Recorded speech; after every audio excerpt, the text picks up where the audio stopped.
Daisy Elevani adalah seorang tentara. Daisy berumur 25 tahun saat ini.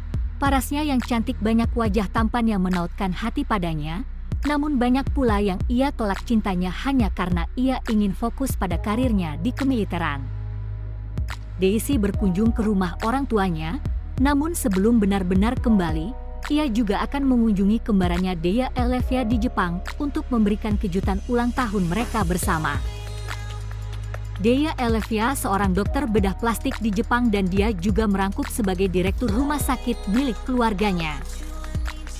Ia jadi sangat jarang pulang ke Indonesia karena jadwal operasi plastik yang tidak sedikit, dan kesibukannya sebagai direktur yang membuatnya begitu lelah menjalani hari-hari. Ia mengaku pada keluarganya bahwa ia anak yang polos dan tak pernah berpacaran sebelumnya.